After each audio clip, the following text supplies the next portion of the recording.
I should say, y'all been here. It's me that's been absent, so me welcome back. What a first week of the year. My God. I'll tell you what, if this is the going course of my year, I think I'm just gonna hibernate. Um, I think I'm just gonna hibernate for the year, and we'll ring in 2024 together. Great live stream Saturday night into Sunday. Luckily, I already had Sunday and Tuesday's videos uploaded, set on automatic release on the days they needed to come out. Monday, dishwasher, no sound. Well, we'll just have to fix that issue then. Pull the plug out right here.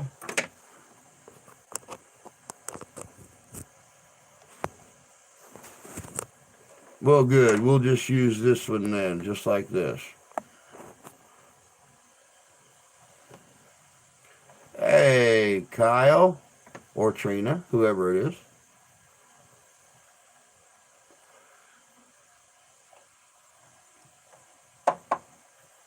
Man, oh man. But yeah, had a great 12-hour stream Saturday night. Sunday's video got released Monday.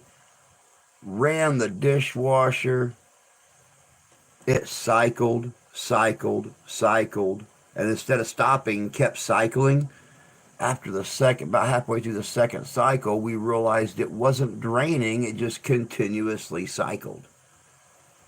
So, being the technotard I am, I walked over there and unlocked it, gently opened it, and my socks got wet. So I slammed it shut, locked it again, grabbed every towel in the house, and thought, okay, I got about 10 gallons of water inside this thing right now. What am I going to do? Well, it just so happens that my daughter's friend's family sold their cabin last year, so they gave us a dishwasher, brand new dishwasher. I don't have the tools or anything to replace the dishwashers, or the working knowledge of messing around with a 220 electrical box in wet environment. So, and the way they got this place wired, if I shut down the dishwasher, I shut down the whole house. So, let me see here. We have got Tony York. We have got Tony Lee and his beautiful wife. We've got Sarah. We got Tony York. We got Meg's Mysteries. Welcome, y'all. Let me go on. But anyway, make a long story short, dishwasher, finally got it unloaded. Hey, Jay, good to see you, bud. Finally got it unloaded, got everything washed in there. Hey, Ian. And, two mentions, I don't feel special. I thought I said Tony Lee first time. Maybe I said Tony York. Okay, disregard the second one. It's okay. But, yeah, don't know how we're going to move that 400-pound thing out of here, even if I can get it out, because it's still half full of water. At least the whole pan in the bottom, which is about 4.5 inches deep, is full of water. But then the other day, the wife was going to work. The blower quit working on her 2015 Equinox, and so she had no heat going to work, no defrost, no anything. There was still like a little bit creeping out, but it wasn't blowing. And then, like the next day, she was coming home from work, and the whole digital display went out. The buttons don't work. The radio, she can still control the radio by the buttons on her steering wheel, but there's nothing on the digital display. None of the buttons work. The display itself don't work. Nothing. So yeah, We got a mechanic that we take it to for the oil changes and stuff, but we're just waiting to see what they're going to charge to go through it. Yippee-ki-yo-ki-yay. Go through Carvana. Get that 100-day full coverage warranty, and then on day 200 it goes out, or things start happening. But it's still a good running car, so I mean, hey Jan, good to see you. Hope you're doing good. But I'm gonna go on. I'm gonna share this out real quick. Let me see here. I already liked me. We'll get this little share thing going here. Nope. Spin the other way. Spin the other way. Spin the other way. All right. There we go.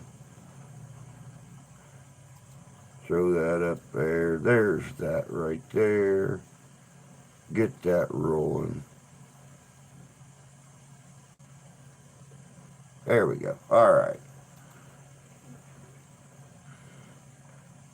Well, I know you do it for free, Jam, but it's just the idea of making that trip all the way up here just to work on my wife's car.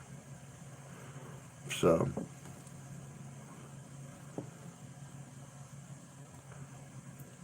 we'll get it figured out.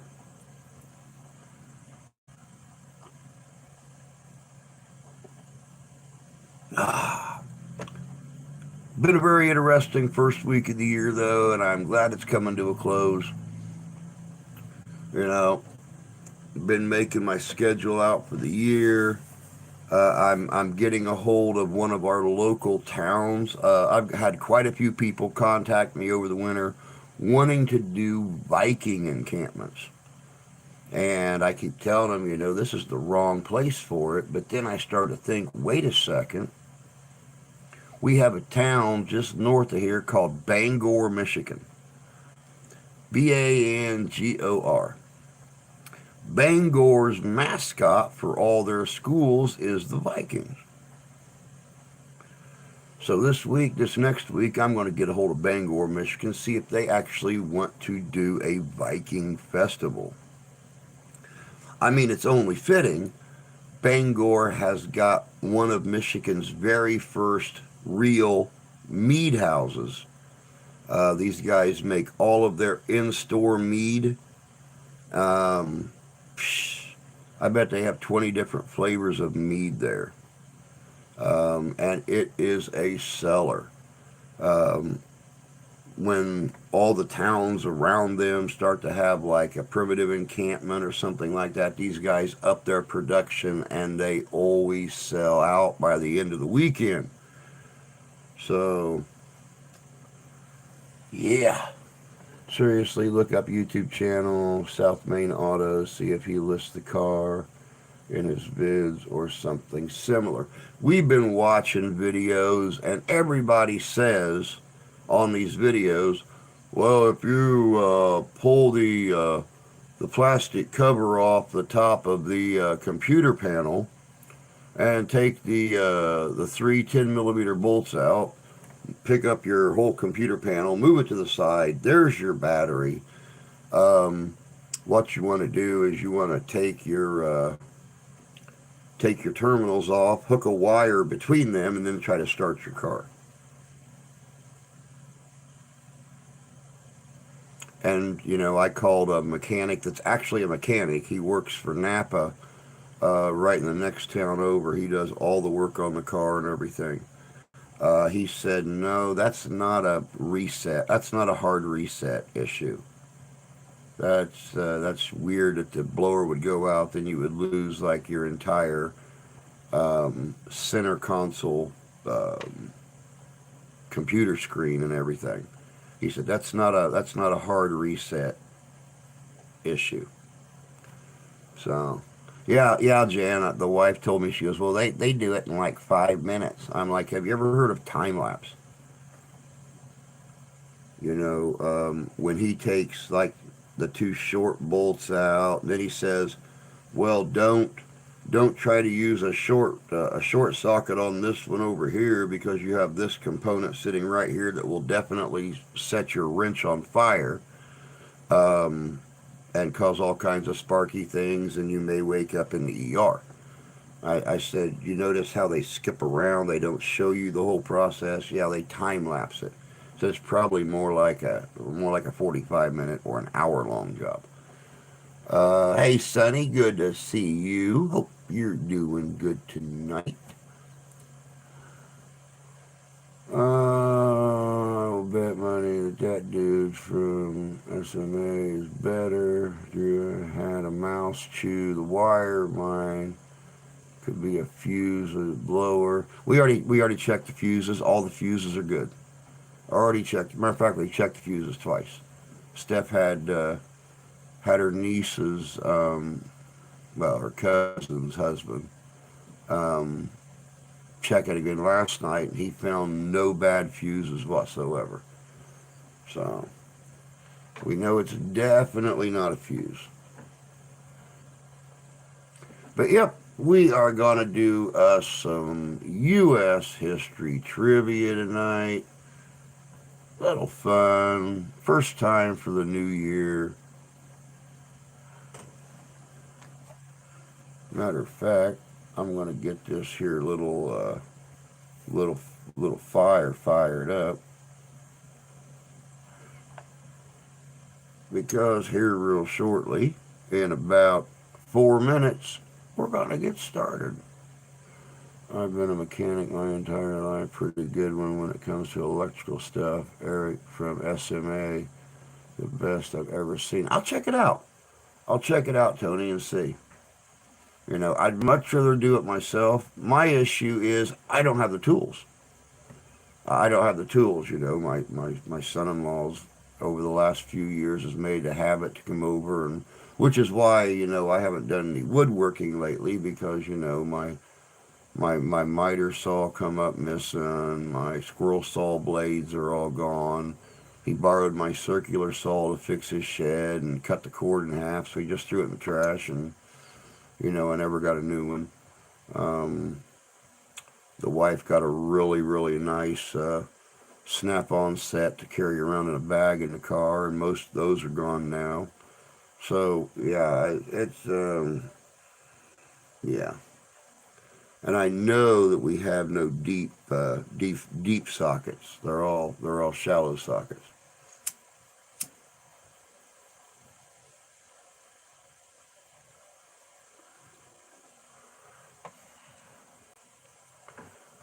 See if the mouse chew it. Might just be a little chewed. I don't know. I'll look and see, but I'll tell you what. In this, I don't know why I can never remember the name of those bloody cars. Hold on a second. Equinox. This Equinox. I quit working on cars with my dad's 78 pickup. I worked on my 67. My dad don't. My dad was a service manager for 40 years. He don't even like working on the new stuff. I don't want to fix my own. I'm plumb sick of working on shit.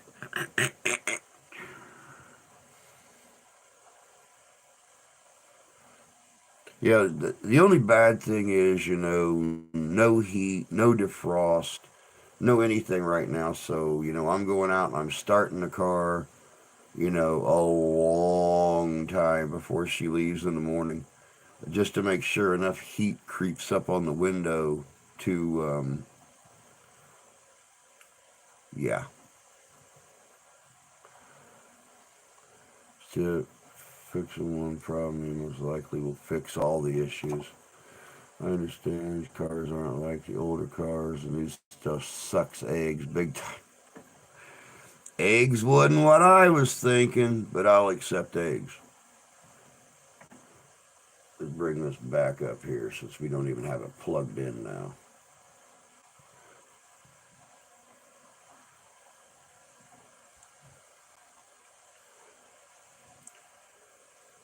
What's the question? My phone is acting up and can't hear.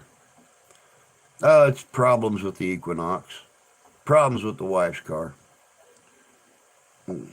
All started off with the blower not working, so there's no defrost, there's no heat, there's no anything, and then all of a sudden the computer display went out on it, like on our way home the next day, and yeah.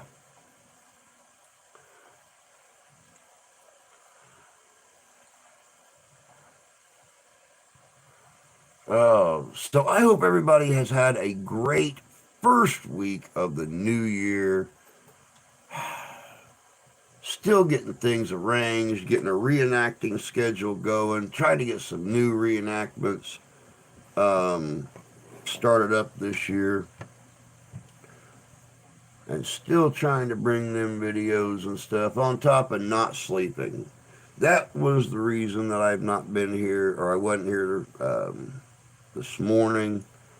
Jan knows because Jan and I talk a lot off of here, but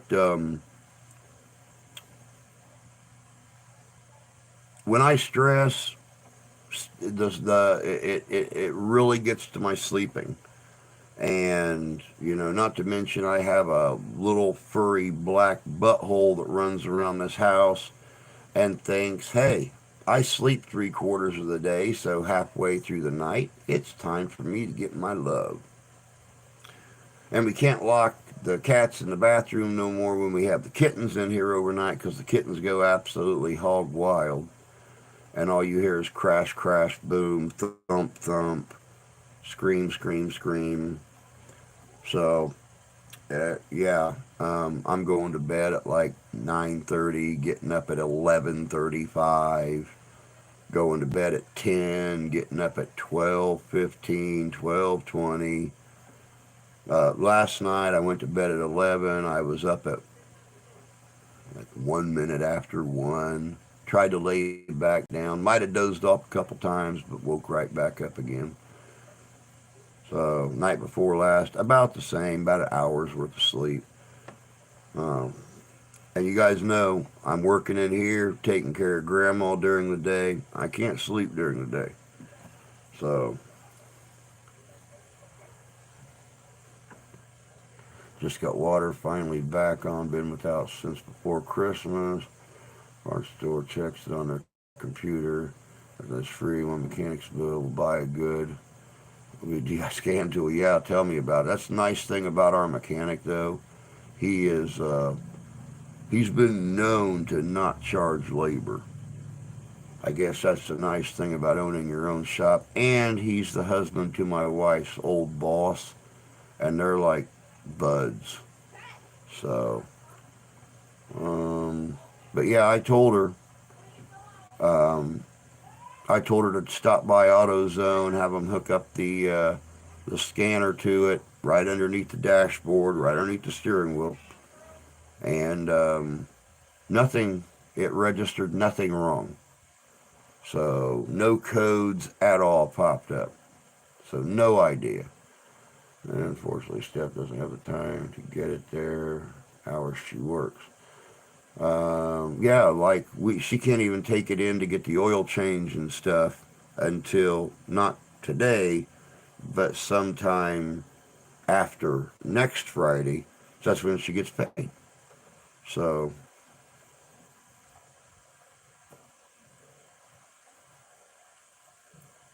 I'm sorry to y'all that see my stuff on Facebook and Snapchat. Been in a dark place. Dude, I'm always here, man. I'm always here. You are more than welcome to get a hold of me anytime and we'll talk. Regardless of what's going on in my life, I always make time for you, for Jan, for anybody else that can get a hold of me. So just take care of yourself. And don't forget, your big brother's here for you.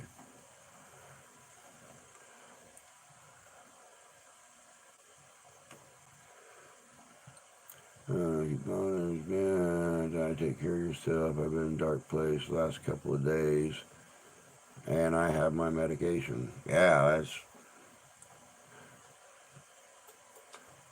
that's really sad, man. I mean, this is the wrong time of the year to be in a dark place.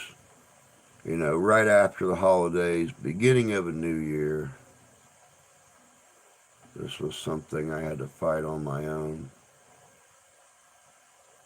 I didn't say I was going to fight your fight for you, but I am right here to pick you up when you feel like you're falling down.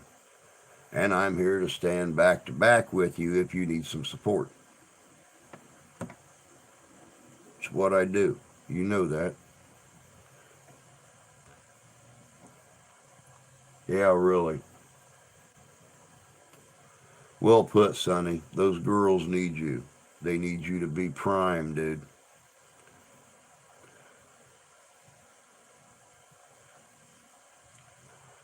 Hey, Terry. Good to see you. All right. We're behind. We've been talking about the personal stuff. Let's get fired up with history. Hey, Sarah. Yeah, see, that's the bad thing. Um, the scanners at a lot of those places don't scan everything. I mean, they're supposed to, and they tell you that they do, because when you plug it into when you plug the scanner into the plug underneath the dashboard, it's supposed to give you everything that's wrong. So yeah, it's going to be blind faith, paying for somebody to replace the dishwasher and not knowing what they're going to charge per hour, finding out what parts and everything are going to cost if we need to replace something on the car. And so, yeah, not to mention just everything else around here with only one income. So, do you work on cars? Free for a day or two. Hard to be a single parent. I feel like I'm drowning sometimes. Almost lost. That's why I said I'm always here, bud. I'm always here.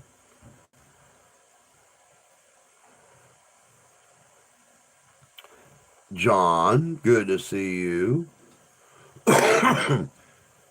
Hope you're doing well tonight, sir. But all right, let's get fired up. Tomorrow is the oldest kiddo's birthday. Oh, very cool. How old's she gonna be, Ty?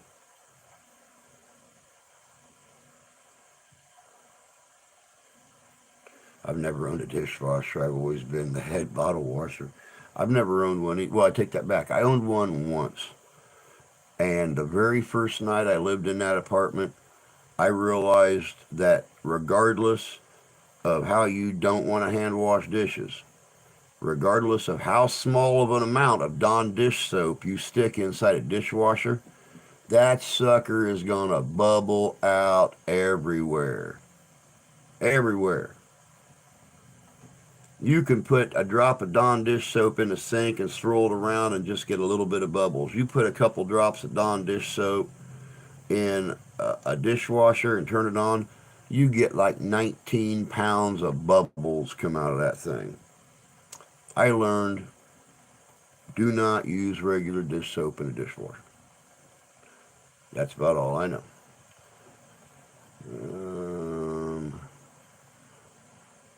Gotta get off now. Have fun, everyone. You too, Tony Lee. We'll see you later, bud. I'm very girly. I can pump gas, pump flat, not change it, but pump it. That's why they make AAA.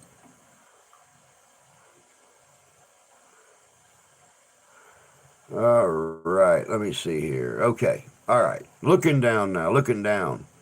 How long ago do historians estimate the first settlers arrived on what is now American soil? How long ago do historians estimate the first settlers arrived on what is now American soil? choice. I'm not girly in my teens. I love a dishwasher. This is the first time I've had one as an adult.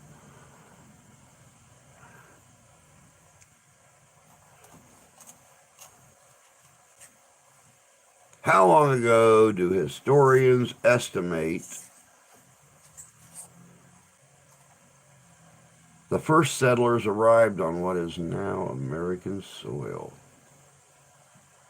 I'm going to do a lot of my own. I even put an elliptical together on my own. Pretty cool.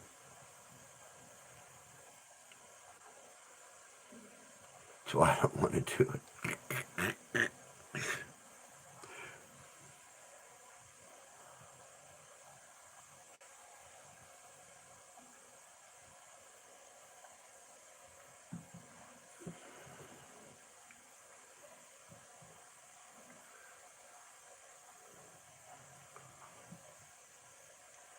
We are talking, Jay, the very first settlers to ever come here. Now, don't forget,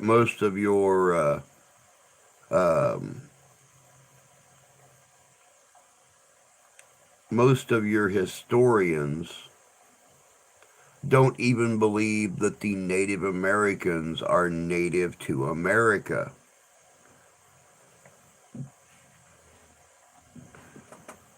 So we'll go with that. We'll go. Matter of fact, we will. We will go with that.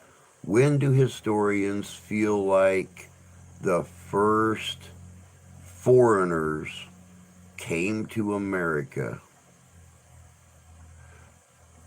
Let's see here. 1500s. Oh, much further back than that. 200 years ago. Count the Indians 1,000 years ago. Believe it or not, much further back than that. Everybody came from somewhere. Yep. Everybody came from. Hey, Santee, good to see you, bud. Hope you're doing well tonight. The question was, how long ago do historians estimate the first settlers arrived on what is now American soil? Good Citizen Media, hello. Good to see you. Hope you're doing well this evening. 1200, much further back than that. This is going to blow y'all's mind. 1500 BC.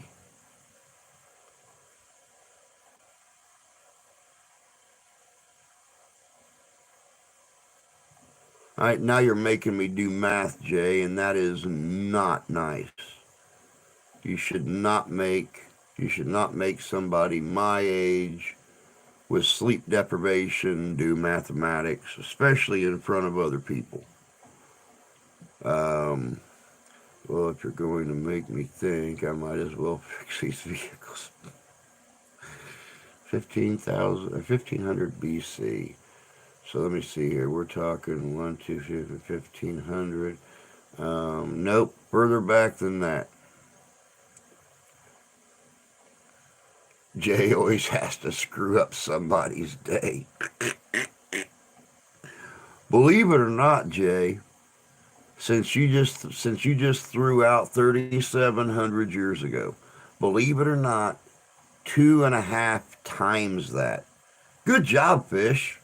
Welcome in, bud. But yes, they're talking about more than 12,000 years ago, which is really kind of amazing. Because they have found artifacts and stuff that they've carbon dated over 30,000 years. So I think the oldest one that they found that was an actual, that could be carbon dated, was like 36,000 years. So how historians can guesstimate 12,000 years, yeah. Math don't add up. But good job, fish. 12,000 years is what they say. Welcome back, Meg. Good to see you. Oh, they have wonderful food. Oh my God, that place you showed the video of the other day. I can't wait to check that place out. That all American burger.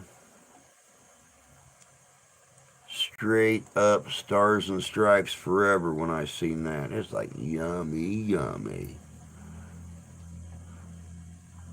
All right. How did indigenous tribes get here?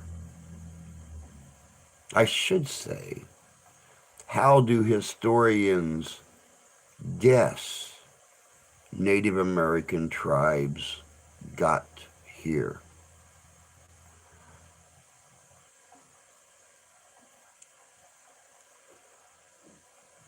Ships. Like the HMS Sacagawea. I mean,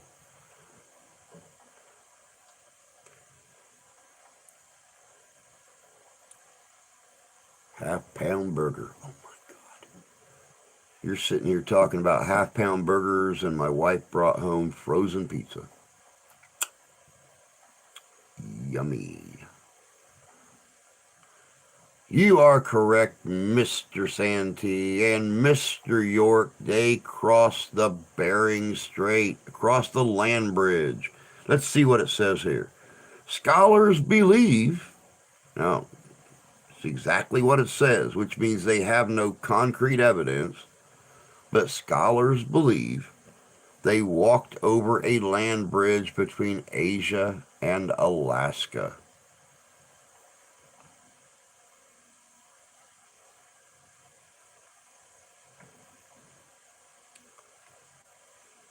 Aren't those, isn't like Asia down here and Alaska like way up here? I mean, that's a hell of a land bridge. I mean, I understand, like Siberia to Alaska, but Asia to Alaska? So that would mean like half the Pacific Ocean was frozen. They hitchhiked. That's right. I'm eating fried pickles now and a Philly cheesesteak. Oh my God, Philly cheesesteak sounds good.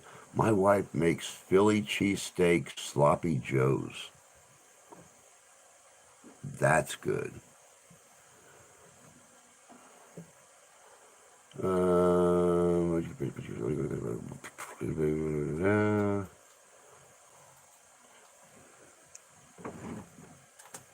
All right.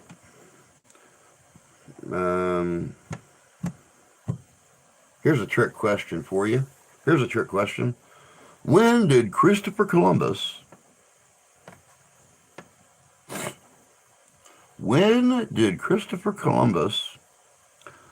land in what would later become the United States?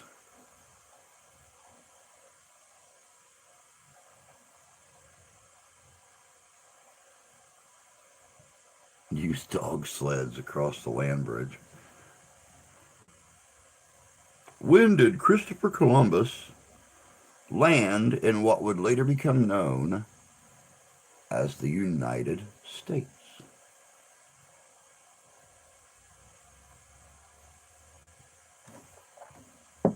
October 12th, 1492. He didn't.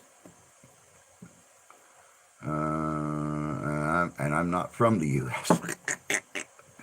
Well, to be completely honest, he never did land in what would become the United States.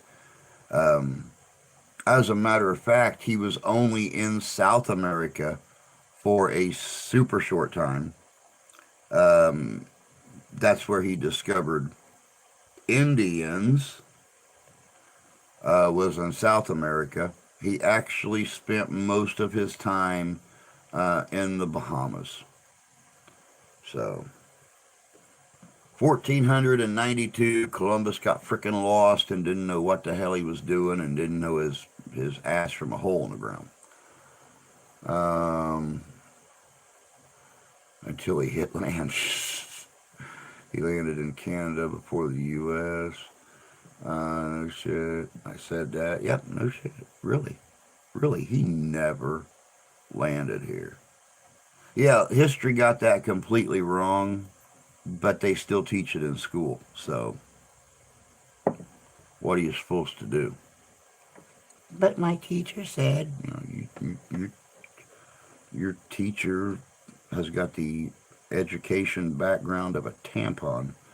Um, what is the oldest European founded city in the United States? What is the oldest European founded city in the United States?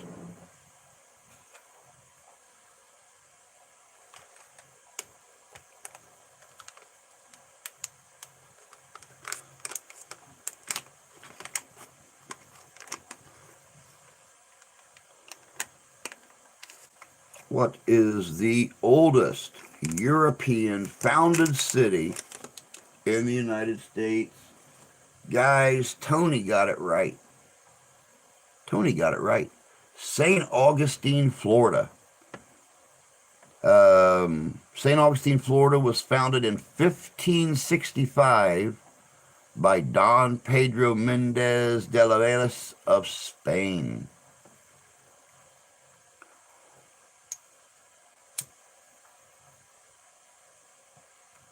So, roughly almost 100 years before Jamestown.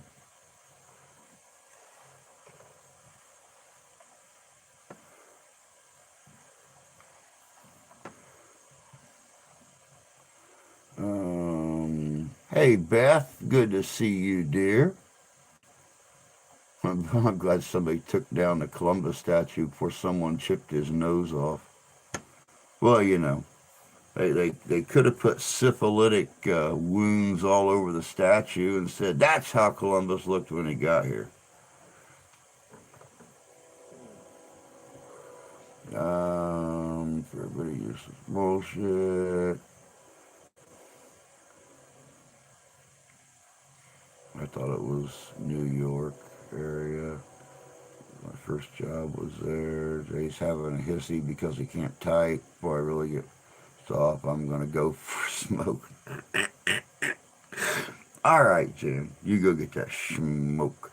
Who was the first European to land in North America? Who was the first European to land in North America?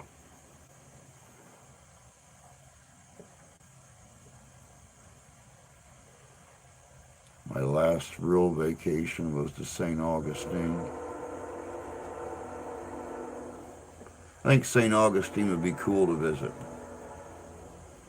Who was the first European to land in North America? Meg has got it right. It was Leif Erikson. Leif Erikson arrived from Norway in the 10th century. Leif Erikson. Good job, Meg.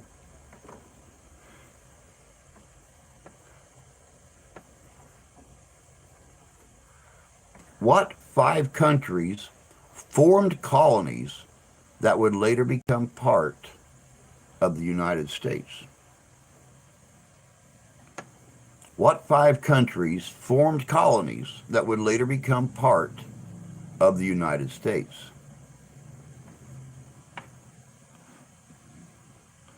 Viking dude, Eric something.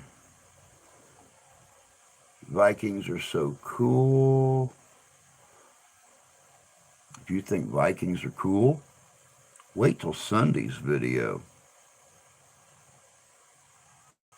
That's all I'm going to say. Wait till Sunday's video. Let me see here.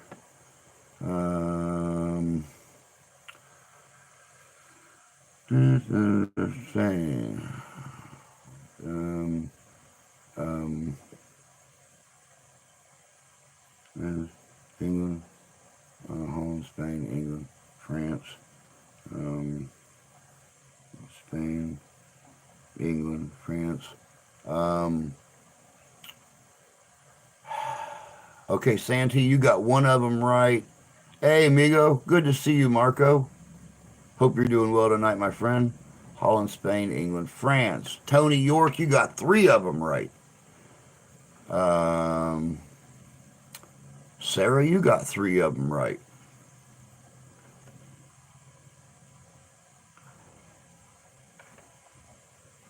Spain, England, France, Holland, Meg, you got three of them right.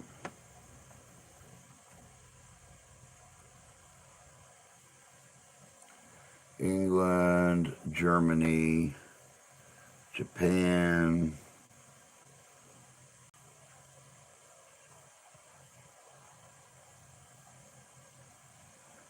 England, Puerto Rico, Germany, Japan. Um, nope, Sonny, you got one of them.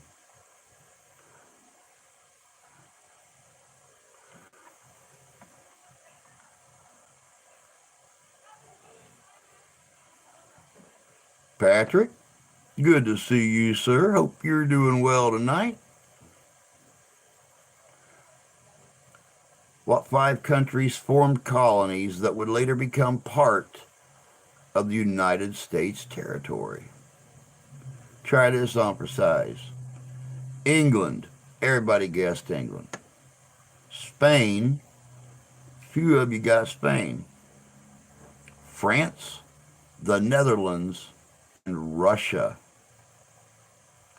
They're not necessarily looking at um, countries that came in later, like Holland that formed New Amsterdam and stuff like that. They're talking about um, colonists that came way before there was a New York City or a New Amsterdam or anything else,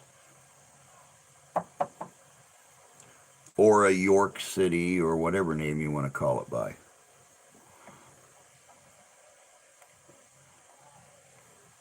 What tribe was Pocahontas from? Not the Disney tribe. I want to know about the real Pocahontas. What tribe was Pocahontas from?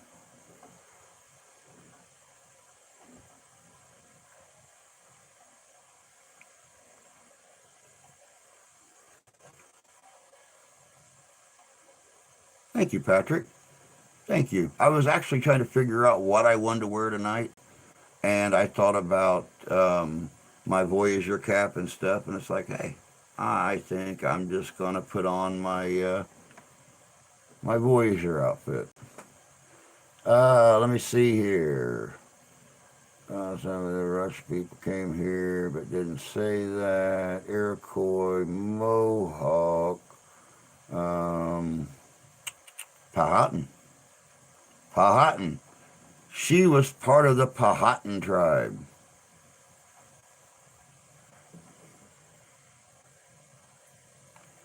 Who did Pocahontas wind up marrying? Who did Pocahontas wind up marrying?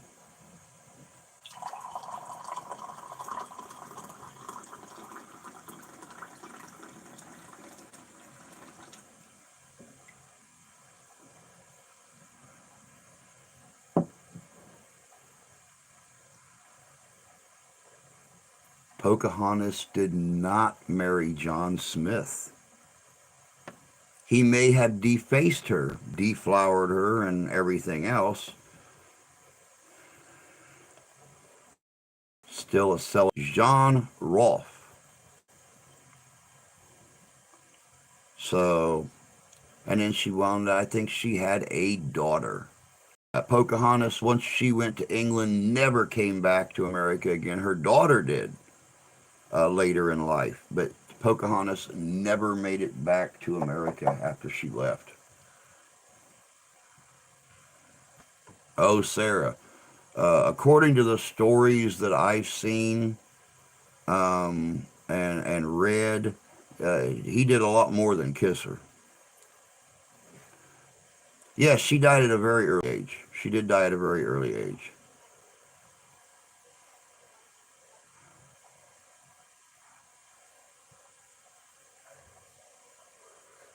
Kokum was her first husband.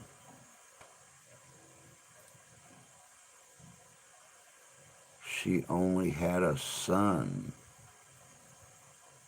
I got to look back over that story again because what I remember was she had a daughter.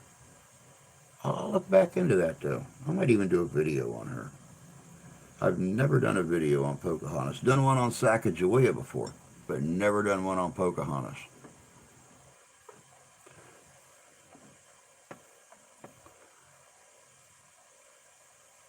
What was the name of the first permanent English American colony? What was the name of the first permanent English American colony?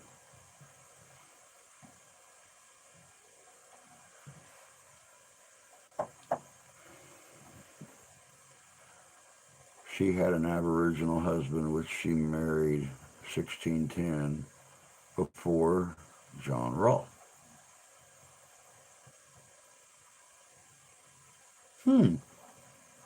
Very cool. I never heard that her and Kokum actually got married.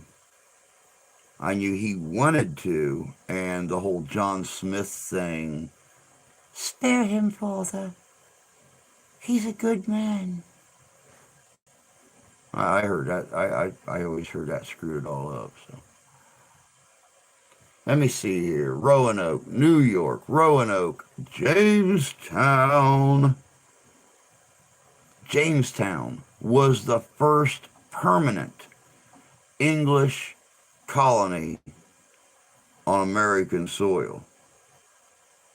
Who was Jamestown named after? Who was Jamestown named after? 1607, 104 English men and boys arrived in North America to start settlement. On May 13th, they picked Jamestown, Virginia for their settlement. It was King James the First. King James the First. Good job, Meg. Kind of, sort of good job, Tony. Beth, Dev, Jay.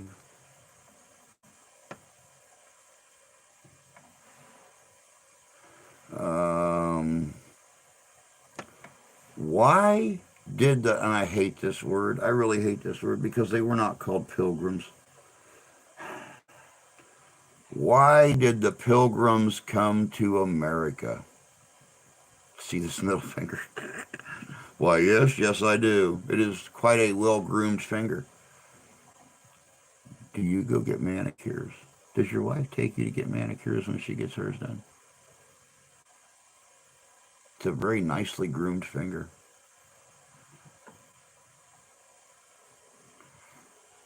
It is religious issues. They came here to start their own religious community after becoming dissatisfied with the Protestant church in England. Good job, guys.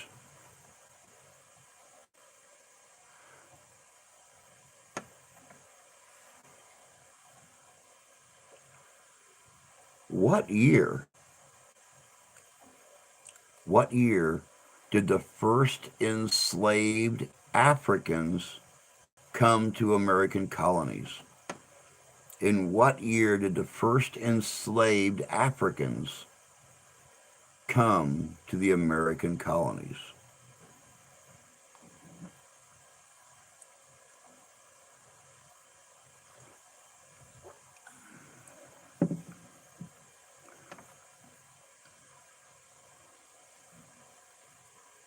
Gonna make y'all think about this.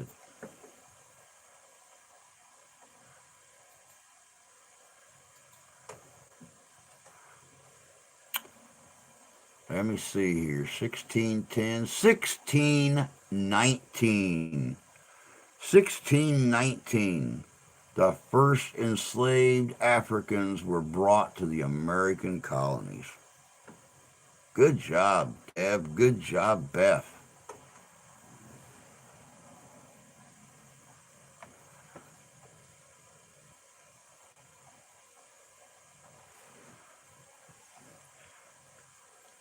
Now, I done a video on this one here last year, so if y'all get this wrong, my boo-boo kitty might get hurt a little bit. How many people were killed? Let me rephrase this question already. How many people died during the Salem witch trials? How many people died during the Salem witch trials?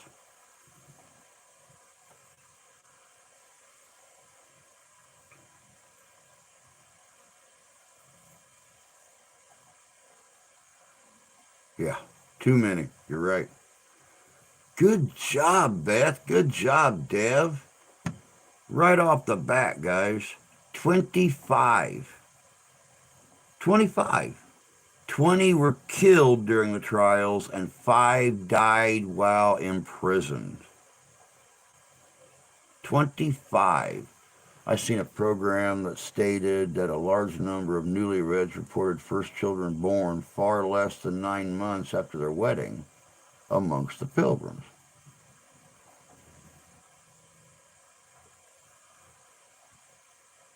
Yep. 19 were due to hangings. 1 was crushed to death while they were piling stones on him trying to get him to confess. And 5 died while locked up awaiting trial.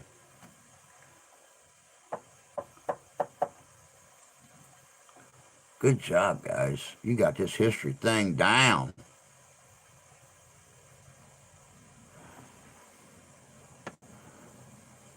What ultimately ended? What ultimately ended the Salem witch trials? Hey, KG, good to see you, dear. Hope you're doing well down there in Kentucky.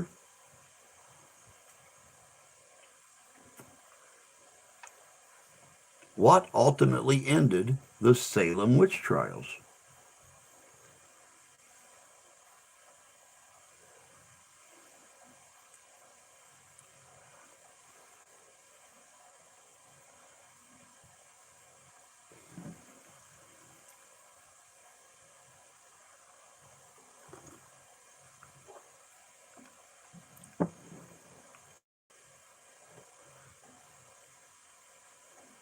You're pretty much right on that, Meg.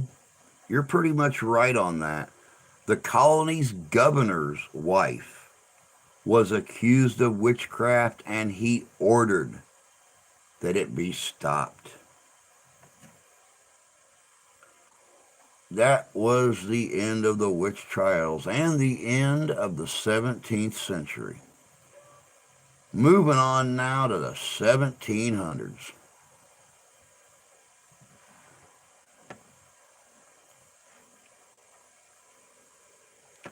What do historians refer to the time period between 1730 and 1740 when colonists began embracing secular rationalism over religion? What do historians refer to the time period as between the 1730s and 1740s when colonists began embracing secular rationalism over religion? The Great Awakening. Good job, Dev. The Great Awakening.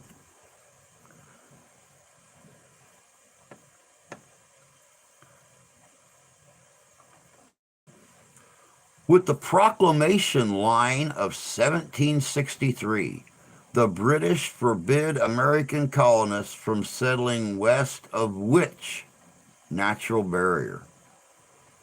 With the proclamation line of 1763, the British forbid American colonists from settling west of which natural barrier?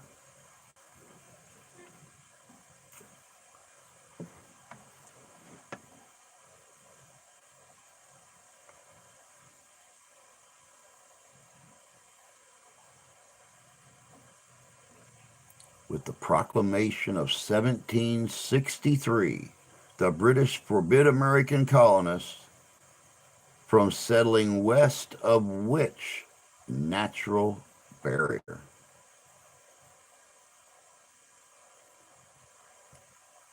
App, app, Appalachian, Appalachian Mountains. Close enough. I'm gonna say good job, Tony. Good job, Jay. It is the Appalachians. Um, they could not settle west of the Appalachian Mountains when the Proclamation of 1763 was put in place.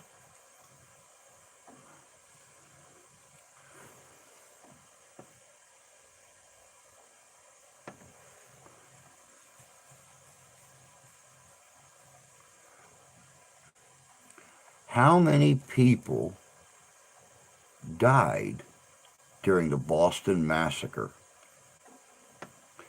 How many people died during the Boston Massacre? The other side was Indian country. You are correct. Nicole is talking to you. Tell Nicole, ha!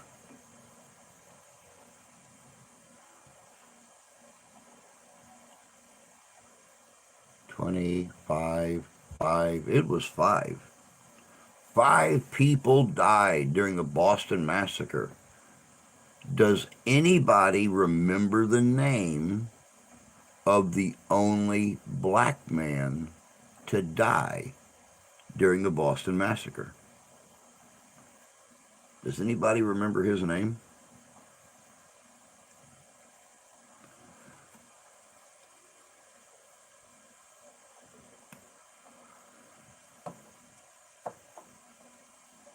Crispus Attucks.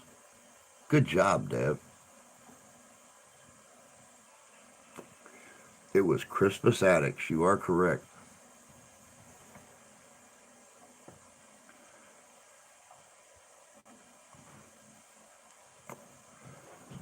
What was the date of the Boston Tea Party? What was the date of the Boston Tea Party?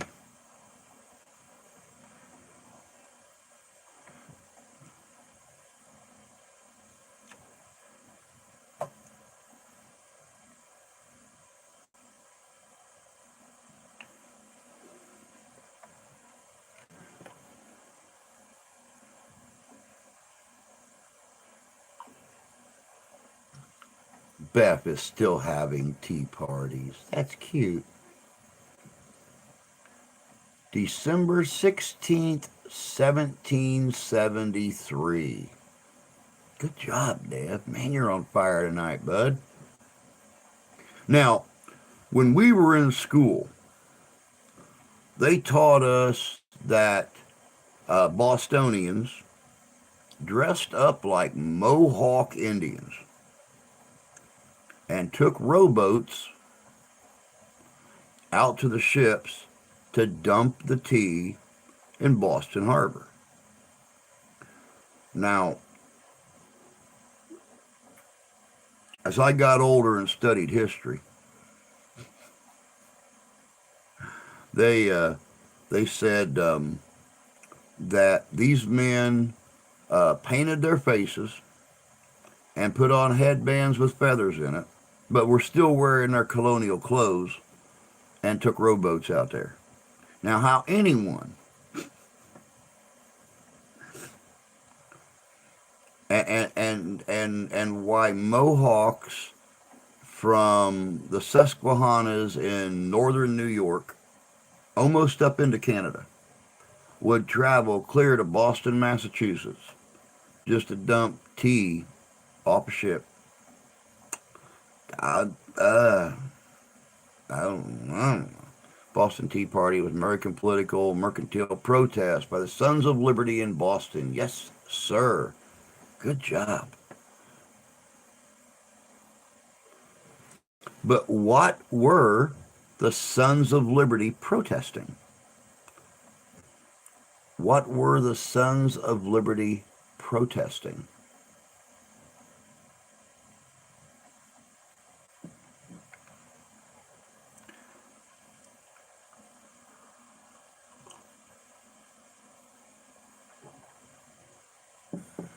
It was taxes. Yes, it was taxes. But it was the Stamp Act. It was the Stamp Act. Um, it was a British tax on print materials such as stamps, newspapers, things like that.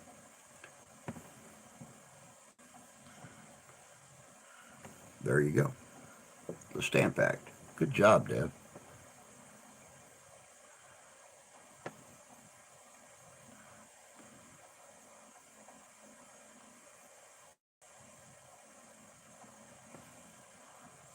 After the Boston Tea Party, Great Britain punished colonists with several laws that took away Massachusetts' right to govern itself. What were these laws called? After the Boston Tea Party, Great Britain punished colonists with several laws that took away Massachusetts' right to govern itself. What were these laws called? All right, Meg, that's fine. That's fine. Go eat dinner. Go eat dinner. My I got a grumbly tumbly right now myself. I am waiting for 9 o'clock to get here so I can go smash some pizza. Maybe we'll get real lucky and it'll actually be somewhat crispy this time. It is the intolerable acts. The intolerable acts. You are correct. The intolerable acts or the coercive acts of Great Britain.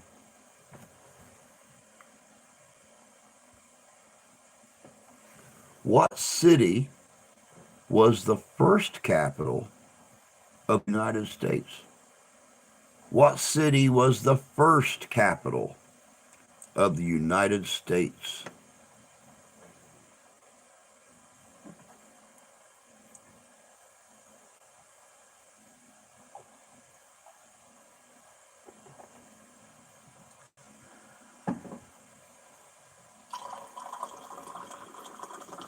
What city was the first capital of the United States? Deb, you got that right on the money, just like I was going to say it. It is the city of York. New York City was the first capital of the United States. Good job. Man, you're on fire.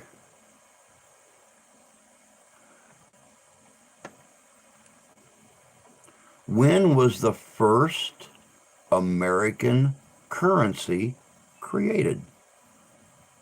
When was the first American currency created?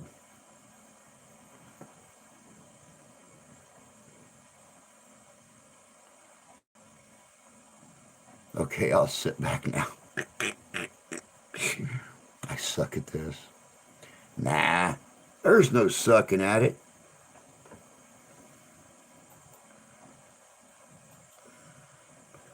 I mean, think about it. We're sitting here playing a game and teaching history. 1793. No. Oh my God, guys. Deb got one wrong. 1777. Paper in 1861. 1772. Close. Everybody's close. Well, I mean, that's 1777. So just, I mean, it was close, but it was.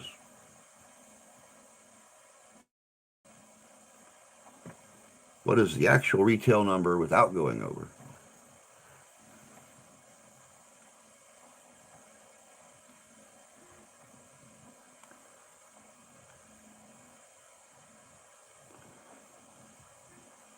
When was the first American currency created?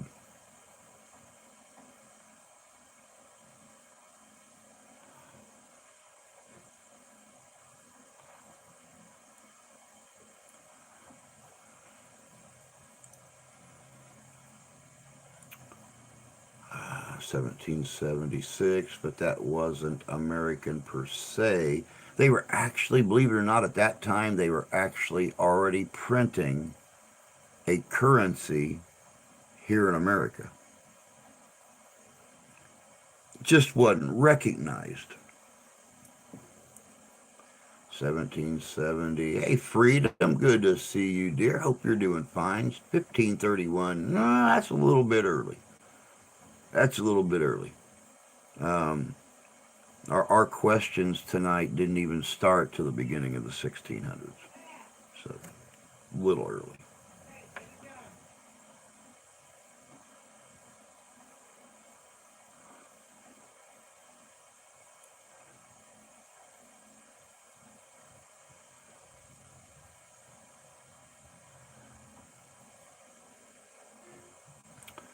The Continental Congress, believe it or not, began issuing paper money called Continentals after the Revolutionary War in 1775.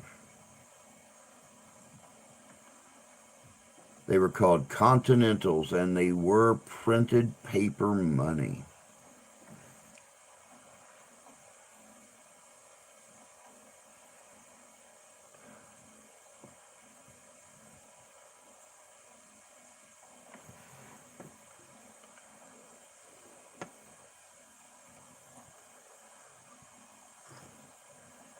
On what date? It's a government-ran agency, dude. I mean, seriously, Dev. It's a government-ran agency, so um, to say that they screwed up was pretty much a gimme. I mean, yeah. I was close. It's hard to remember when you get up 60 plus years old. Hey, Masha. Good to see you, dear. Happy New Year. Thank you very much. Every once in a while, I've got to pull out my Coup de Bois um, hat with, like my little trade silver rings and stuff on it.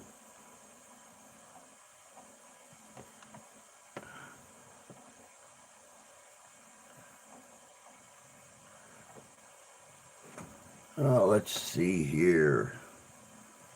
On what was the actual date of the signing of the Declaration of Independence?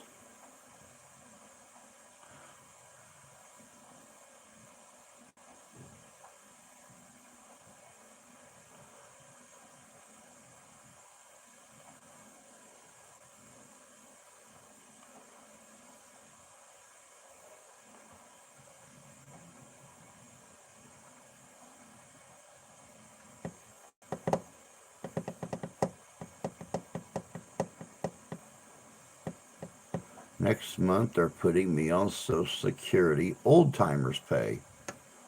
Whoa! Good job, Sonny. Nothing like having that guaranteed paycheck roll in every month. August 2nd, 1776 is absolutely, positively correct. Good job, y'all. Good job. August 2nd, 1776, the final draft was actually compiled on July 4th, but it wasn't signed until nearly a month later.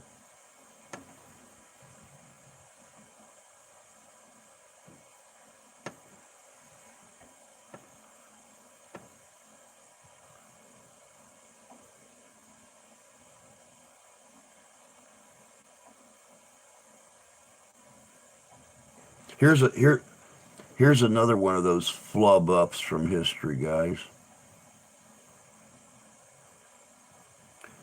Who do historians believe actually created the first American flag?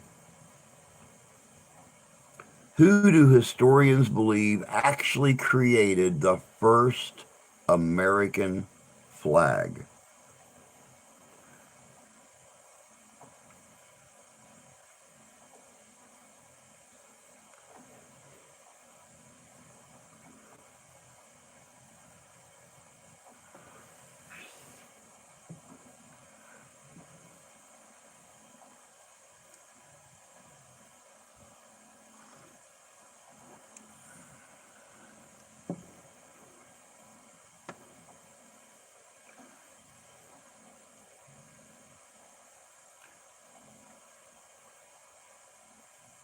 Believe it or not, Dev, historians are finally pulling away from the Betsy Ross theory. Historians are finally pulling away from the Betsy Ross theory. Even though they're still teaching that in school, historians are now starting to say that Betsy Ross was contracted by the Continental Congress to make the permanent flag, but someone else created it before her.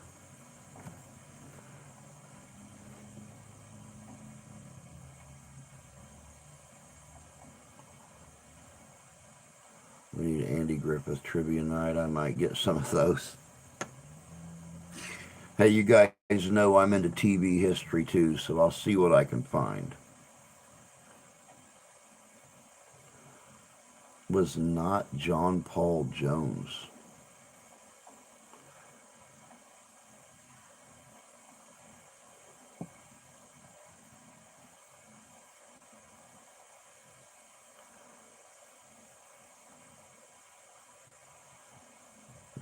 Not Betsy Ross. I feel my whole life has been a lie now.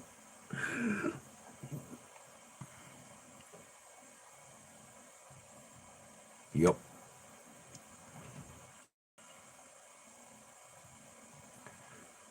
And see, I've heard this story before because though Congress or Continental Congress had contracted Betsy Ross to make the flag, they brought her a pattern to follow. Yep, they've got it. Washington gave her a draft, an actual crudely sewn flag, and said, "Make this better.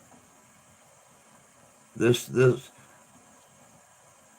you couldn't hang this thing on a pole and sneeze on it and it stay together. We want a real flag made in this pattern." Not Washington. Not Washington. It was actually a Continental Congress member named Francis Hopkinson that may have been the creator of the flag. He claimed credit for creating the flag and actually billed the Continental Congress for its creation, for its design. Francis Hopkinson.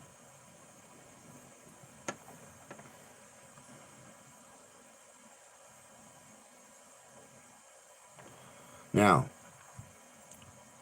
here's a kick in the can. What was Hopkinson's fee for creating the flag? What was Hopkinson's fee for creating the flag?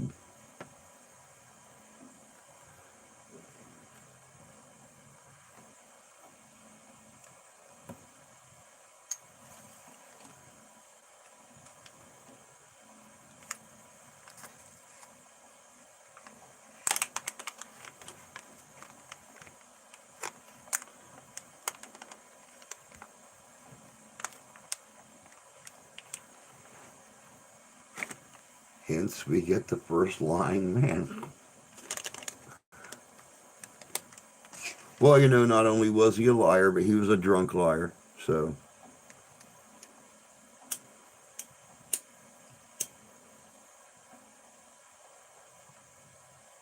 that was a hint, by the way.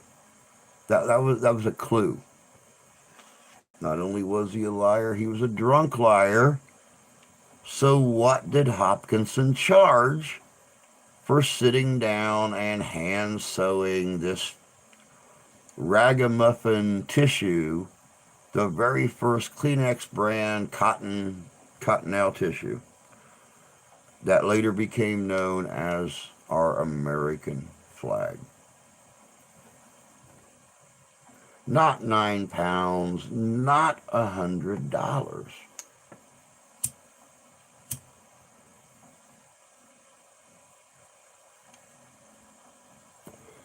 You know, Jan, normally you and I would see eye to eye, agree, however you want to call it, on these things. Um, but honestly, for designing even a crude sewn together flag that later became our nation's stars and bars. Um, well, there were no bars on it yet. It was stars. Well, yeah, there was kind of bars, I guess. Um, I don't think he charged. I don't think he charged too much. I don't think he charged too much. Um, it actually was not beer. It was not a bag of cotton. Um, and yeah, he really, honestly, especially by today's standards, did not get paid much at all. His fee, thank you, Sarah. Thank you. His fee for creating the flag was a quarter cask of wine. A quarter cask of wine. So if they make something smaller than a pony keg, you got a keg, you got a pony keg. If they make something smaller than, you know, like a gallon and a half of wine, whatever a quarter cask figured out to.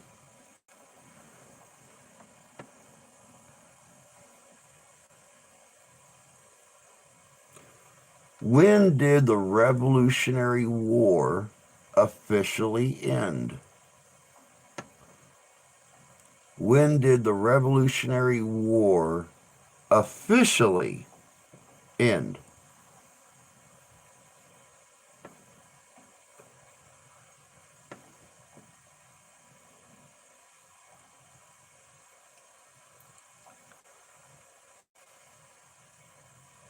Hmm? Not 1776. A lot of people believe just because we formed our country in 1776 officially that the war ended then, but it did not.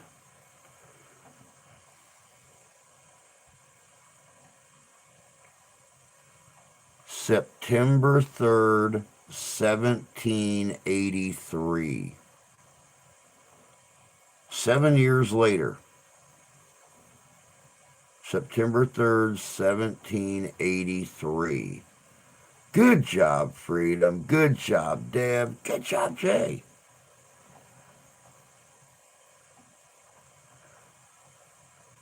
What was the name of the treaty that ended the Revolutionary War? What was the name of the treaty that ended the Revolutionary War?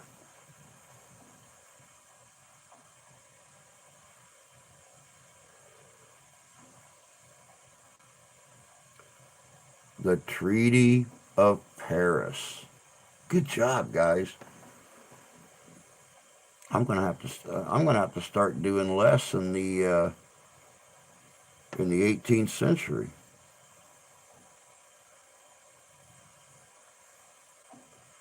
How many battles were fought during the American Revolution? How many battles were fought during the American Revolution?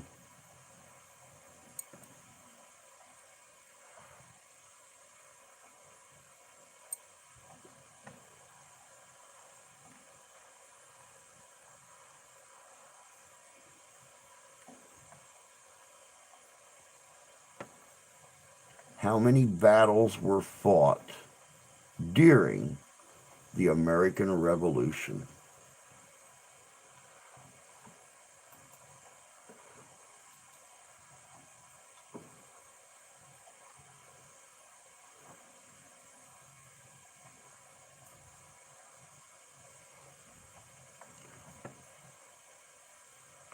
Believe it or not, freedom, not nearly that many.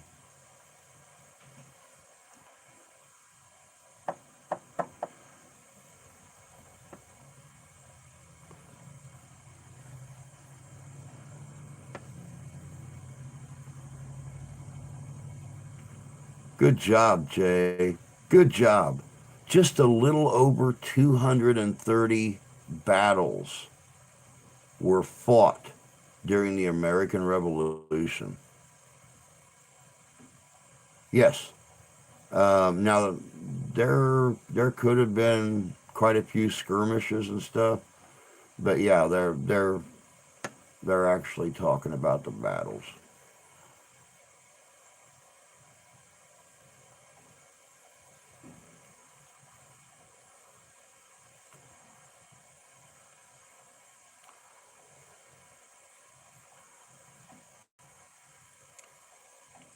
What was the first American state?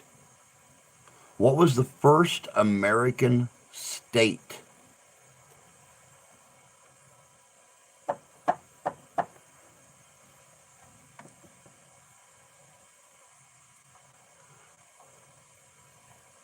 It was not Virginia. What was the first American state? It was Delaware. It was Delaware. Good job, Deb. Good job, Jay. It was Delaware, believe it or not.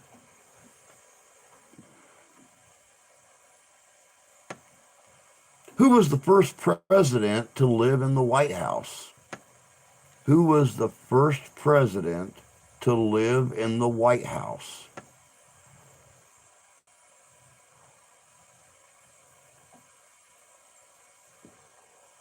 Dang, this Canadian show you US up.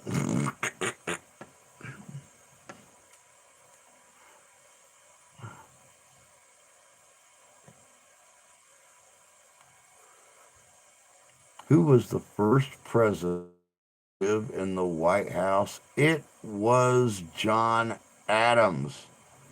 John Adams was the first president to live in the White House.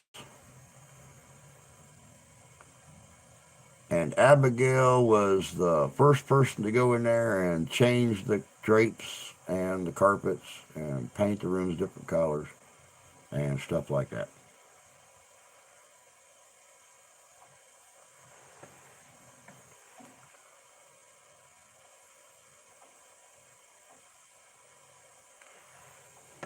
Did the fact that Washington crossed Delaware have something to do with it? I don't know. That's a good possibility.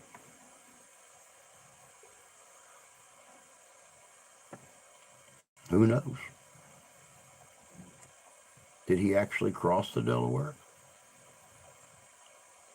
Did he stand there gallantly at the bow of the rowboat as the men crossed the Delaware with his hands stuck inside his coat and his chest all poofed out?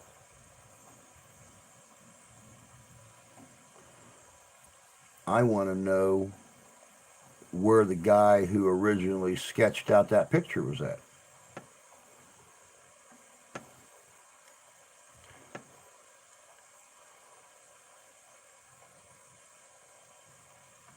Be a citizen, don't have to take a test to stay here.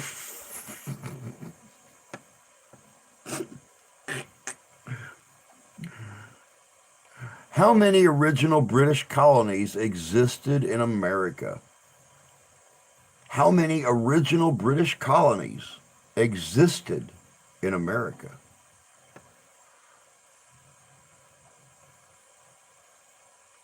That I would not doubt that one bit, Jay. I wouldn't doubt that one bit. It was 13. There were 13 original British colonies in America. Good job, y'all.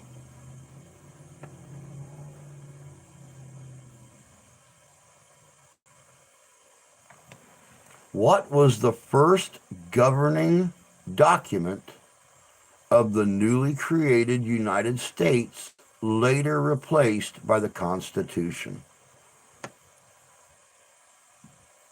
What was the first governing document of the newly created United States, later replaced by the Constitution?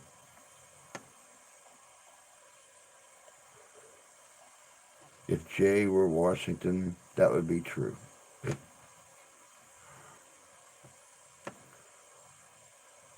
The Magna Carta. The document actually had a specific name to it.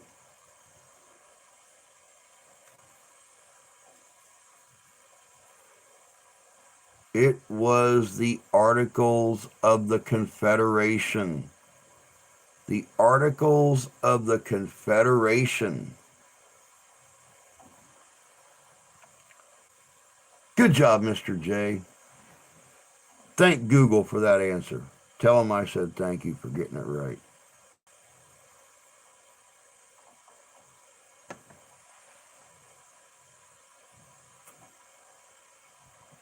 In what city was the Constitutional Convention held? In what city was the Constitutional Convention held?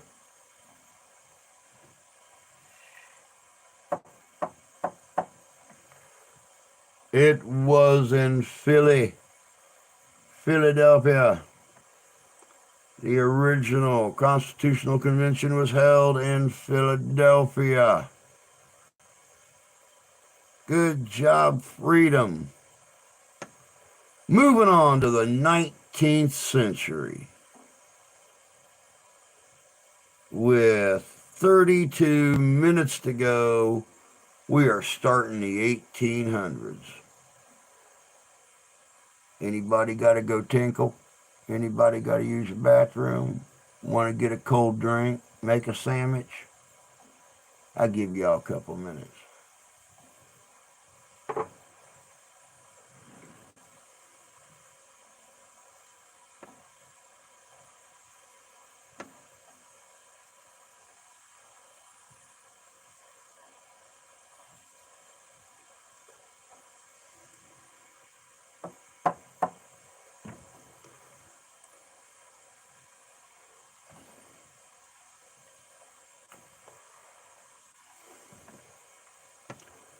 So how y'all doing?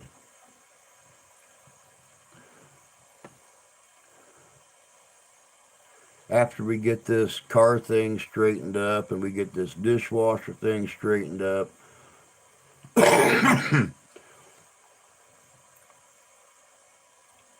Drew got to start getting stuff together to make a new tent. I went out and checked my tent the other day out in the shed, and I have used that canvas too many years. It is starting to gray up and get very, very brittle. I'm afraid I set it up this year. First wind we get, it's going to start pulling apart. I found out I can actually order a good canvas off of eBay. They have a very, very nice, heavy, waterproof, flame retardant canvas. But I got to buy new poles, and I'm actually going to change. I'm actually going to change the style of the tent, make a convertible wedge out of it, but it's going to be a larger wedge, like an officer's wedge. I'm actually going to try for a 10 by 12, probably be a 10 by 12 by 10. That way all my gear can go in there. I can hang my uniforms up, things like that. So that's on my real soon to be, because I start doing my events usually around the end of April, beginning of May. So we don't have any Army surplus around here, and they have to be certain color. It can't be a green or anything like that. It's either going to be gold or white canvas. And Drew goes up with the tent. You know, I've never set a tent on fire. Never set a tent on fire. And I put fires inside tents that weren't made for fires. The reason I want to go with the larger wedge again is because here a few years ago, I was actually camping during a snowstorm in my old super wedge. And I had a cot on both sides and a fire in between the cots. And it stayed about 65, 68 degrees inside that tent all night long. Oh, not the fire, the wind. That's what happened to me 2 years ago when I was doing security the very first time at the Niles, Michigan Ren Fair. Uh, the wind come down off the river and cut right up into the park, hit the side of my tent like a sail. And it literally just pulled the fibers apart. My stakes were all still staked in the ground. My tent flipped completely over itself. It just pulled everything apart.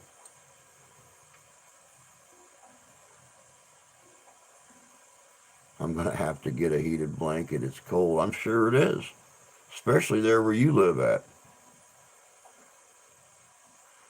All right, 1800s. Hope everybody's back from tinkle time.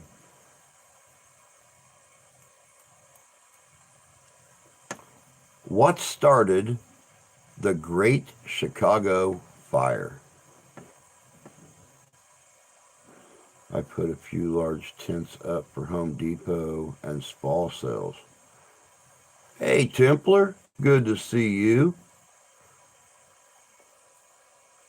Hope you're doing well. Finally getting dinner and catching y'all before Betty bye.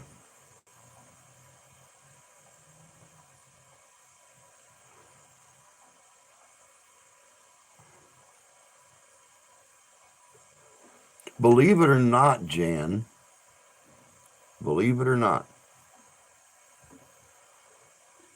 Mrs. O'Leary's cow is pretty much believed now to not be the cause of the fire. Now, the story behind Mrs. O'Leary's cow, was the cow supposedly kicked over a stool that Mrs. O'Leary had a lantern sitting on. Now,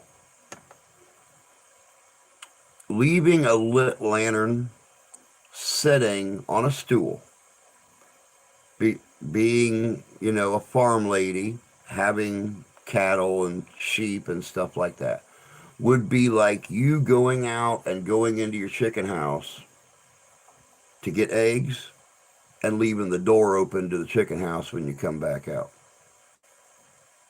There was actually witnesses that seen a man come off the O'Leary's property and go to the nearest police box and make the call of the fire. The actual cause of the fire is unknown, but it is suspected to be arson by somebody who did not want the Irish immigrant living in that neighborhood. Started on the evening of October 8th, 1871. That is right, 68, 69, 70, 71, 97 years before I was born on my birthday, October 8th, 71.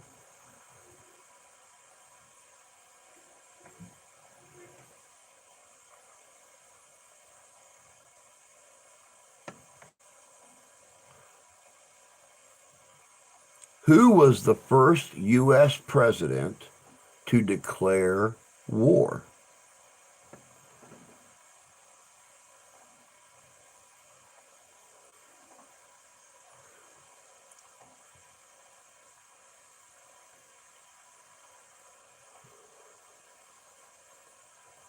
See, right there you go. Right there you go. Deb just hit it right on the head. A small barn or a building next door to the O'Leary's font barn was the first building to actually catch fire. Who was the first U.S. president to declare war? FDR. No, not FDR. Not Wilson.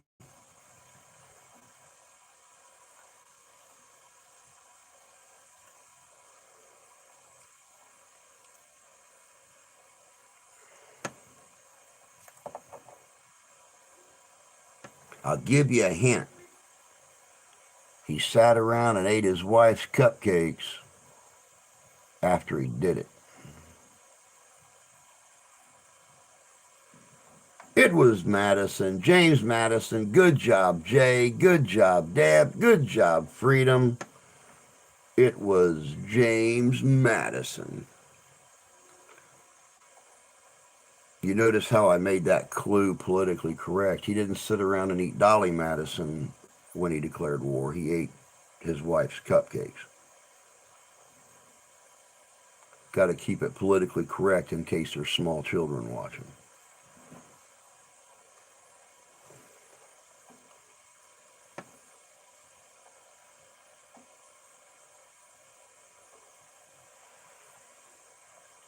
What country did Madison declare war against? What country did Madison declare war against?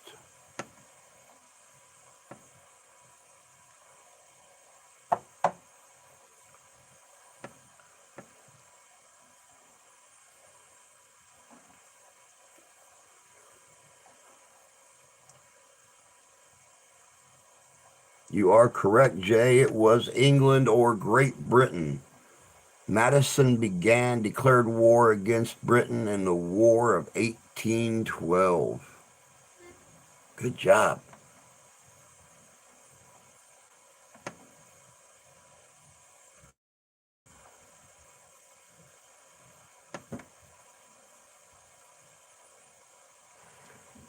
Which president... Sir, Mexico?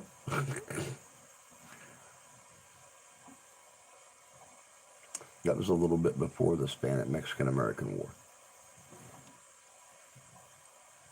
Which president signed the Indian Removal Act? Which president signed the Indian Removal Act?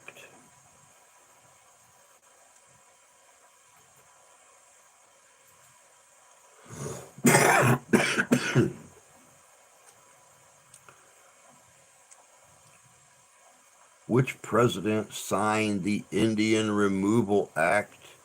It was not Taylor. It was President Andrew Jackson. President Andrew Jackson signed the Indian Removal Act, which moved Native Americans into unsettled land in the West in exchange for their lands within state borders.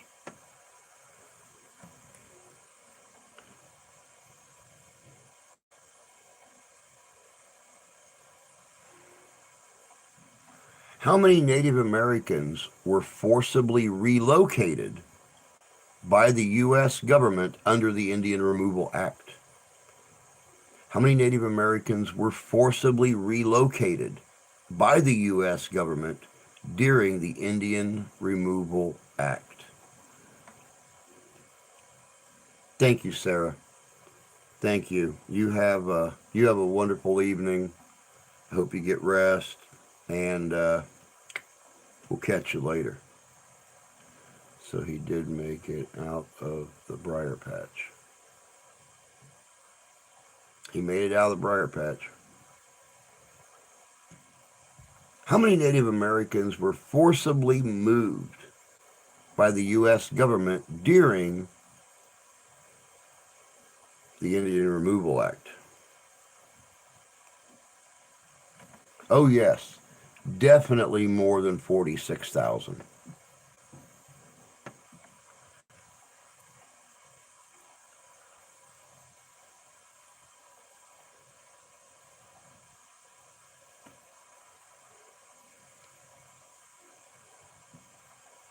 Yes, there was a lot of fighting trying to get him to move. The Cherokee. The Cherokee, for one, a lot of them actually would actually split. And that is where your Taragi, Talagi, and I think it's Taragi, Talagi, and Sanagi came from. The ones that are in North Carolina now went up into the mountains, hid in caves, went places the soldiers wouldn't go to find them, couldn't go to find them. The rest of them that are out in Tahlequah, Oklahoma and stuff now, they're the ones that went. Um, More than, yeah, Dev is correct.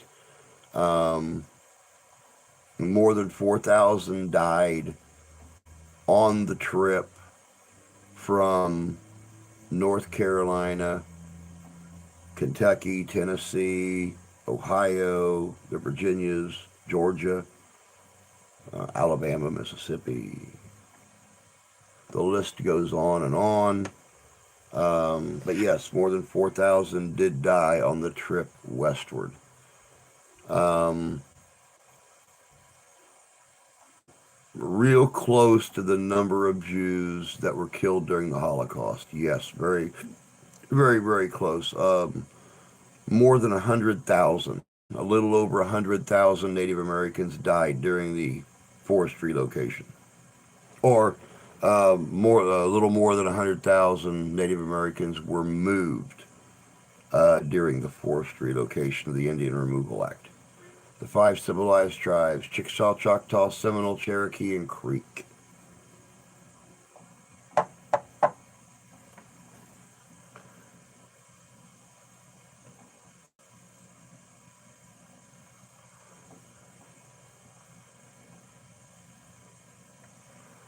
Who was the shortest serving United States president? Who was the shortest serving United States president? They don't mean his height, they mean, the shortest amount of time he served as U.S. president.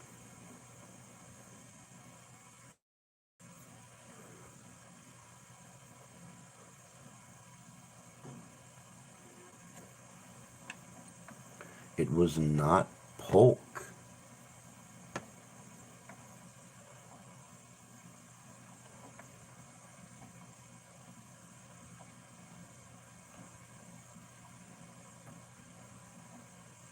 That's a pretty fair number, Fish. That is a pretty fair number. You figure at one point in time between the southern Canadian area and the United States down into Mexico, there were 900 separate nations. And yeah, yeah, 12 million is a pretty fair number. It was William Henry Harrison. It was William Henry Harrison. Good job, Deb. Good job, Freedom. He actually got sick and died 31 days into his term after being elected in 1841. 31 days.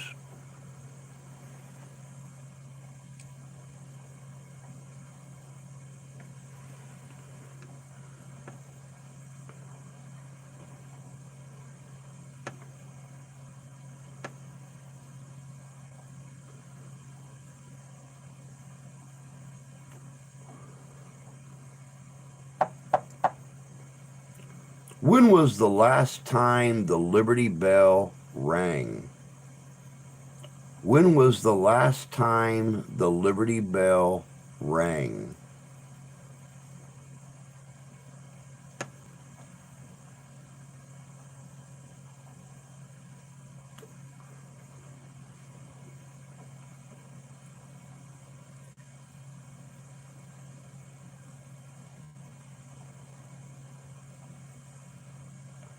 Now we let everybody in. Kind of stupid.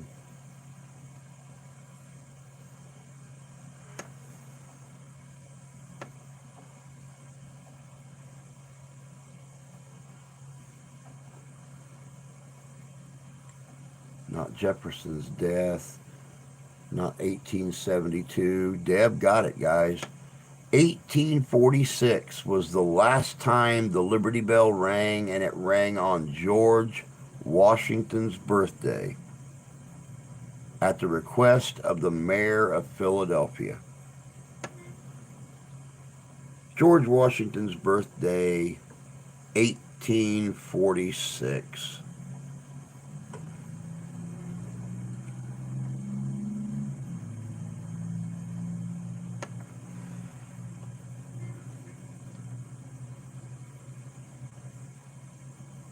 What was the bloodiest single-day battle in American history?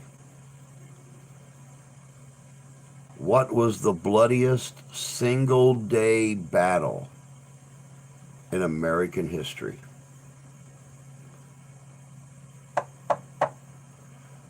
My divorce. Were you married to my ex? Seriously? She was a knife flinger.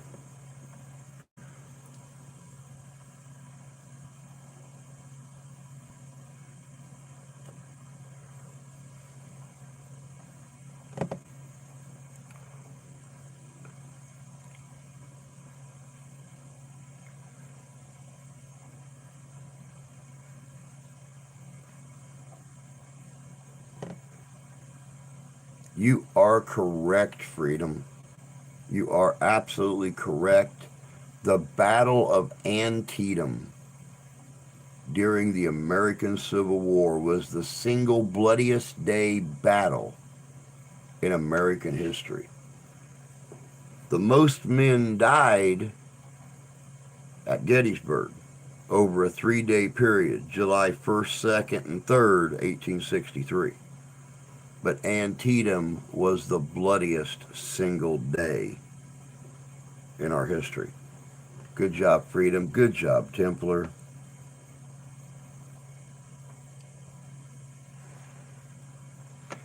How many people were killed at the Battle of Antietam?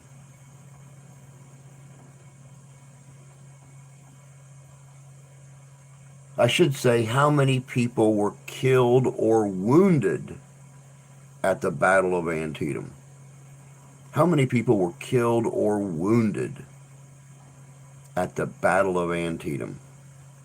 On both sides. We'll just put them all together because they're all Americans. How many people were killed or wounded at the Battle of Antietam?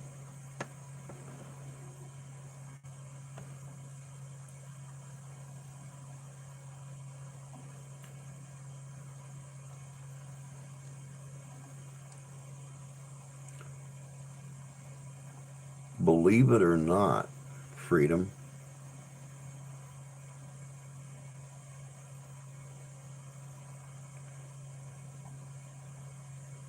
I was getting ready to say, believe it or not, almost 3 times that number. They've got it documented here at 22,654 Union and Confederate soldiers were either killed or wounded that one day. A lot of people honestly believe they took into missing, and yes, it equaled out to Almost 23,000.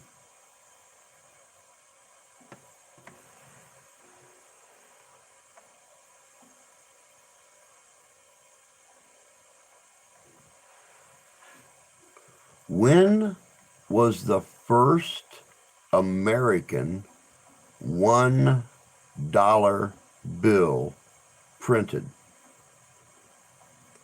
When was the first American $1 bill printed?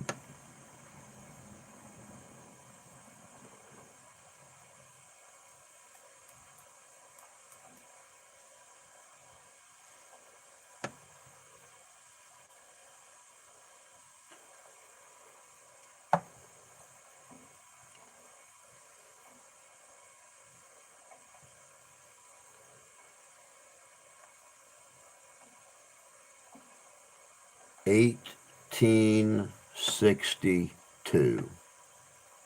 Good job, Freedom. Good job, Dev. The first American $1 bill was printed the year after the American Civil War began.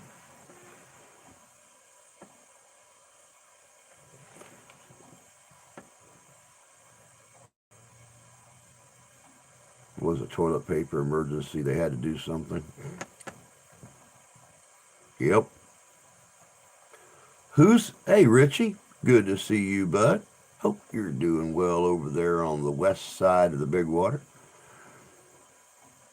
Whose portrait was on the first well, there you go. Deb already smacked it. It was Salmon P. Chase, the Secretary of the Treasury, whose picture was on the first American $1 bill. Salmon P. Chase, Secretary of the Treasury. Good job beating me to it there, Deb.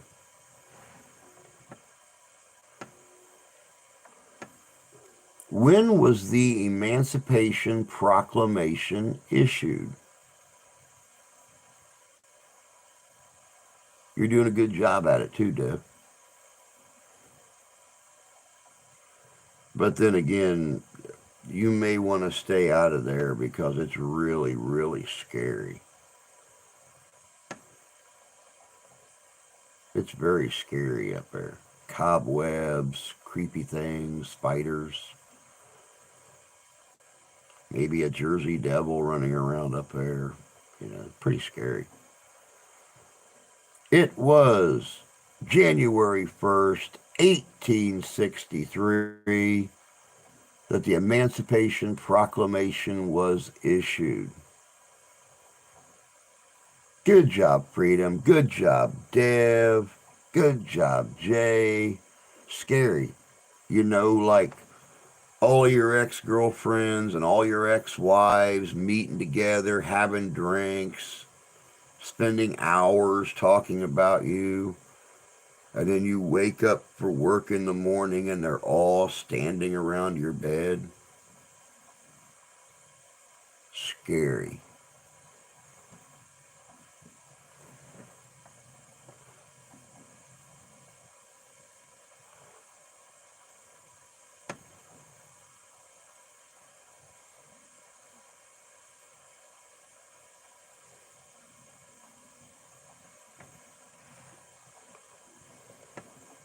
That's not scary. That's just stupid.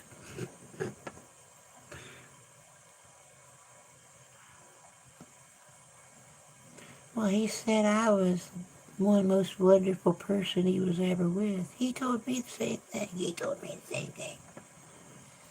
When did the American Civil War officially end? When did the American Civil War officially end?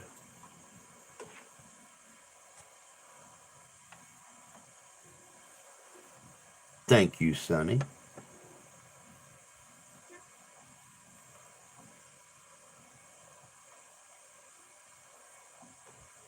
We have us in 1865. Does anybody want to give a stab at the month and day? I learned mind over matter. What's in my mind doesn't matter. You know, my wife tells me that all the time.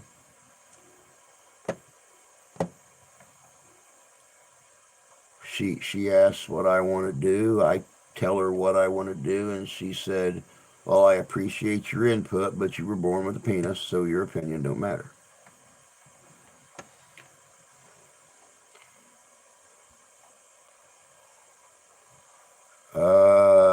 No, Freedom. It was not April 9th. Dev, believe it or not, you are wrong, my friend. It was not May 13th. It was 1865.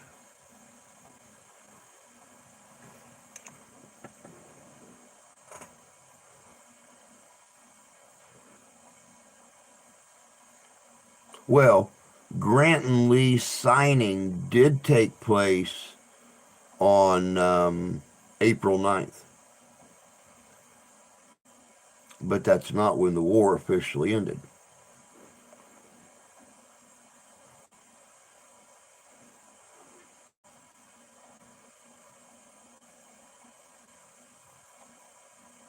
Not June 2nd.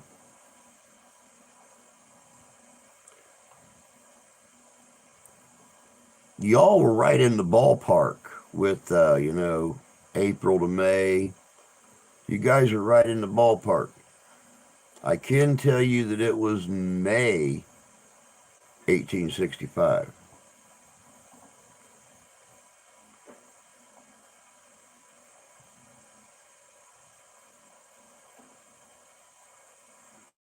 Oh no, not August. Now, I do believe,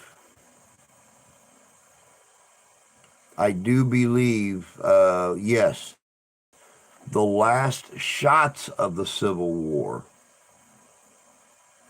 Thank you. Thank you.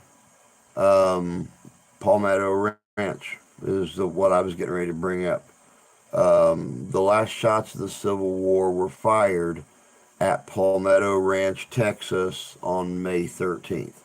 The war actually officially ended 4 days before that, May 9th, 1865.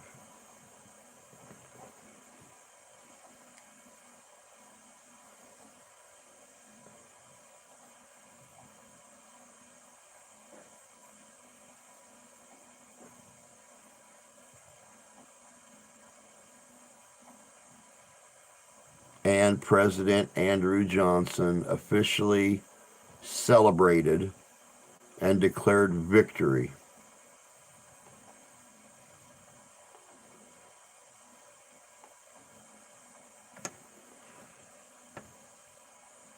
Oh, shoot. Well, I'll tell you what, we're going to throw one more question out there real quick, and that's going to be the end of it for tonight. How many Africans were captured and forcibly transported during the entirety of the transatlantic slave trade? How many Africans were captured and forcibly transported during the entirety of the transatlantic slave trade?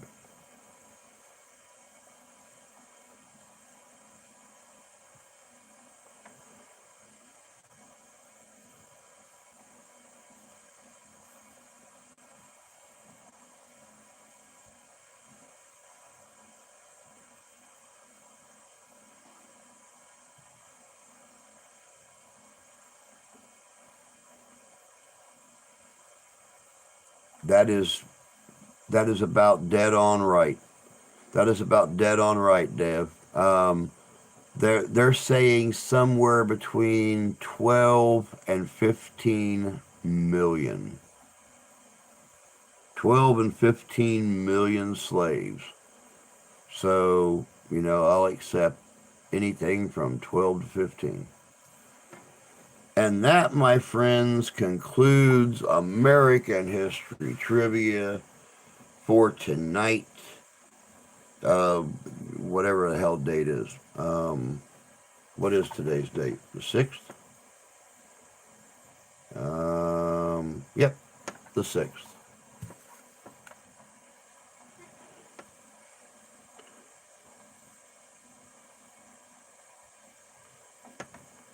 So thank you all for coming in, hanging out, spending some time with us. Hopefully, I will get some sleep this weekend, and we will be back on the ball come Monday morning.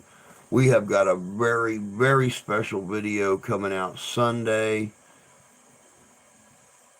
We're going to go visit the Denmark area, and we're going to talk about the weapons and armor of the Vikings. We are going to a Viking reenactor, a Viking camper from YouTube, and we are going to check out the armor and the weapons of the Viking warriors. Of course, we'll have videos coming out on Tuesday and Thursday also, but keep your fingers crossed I can sleep this weekend, and I'll be back on the ball Monday morning and ready to roll. Viking half fist, I smash your head. But alright, guys, we're out of here.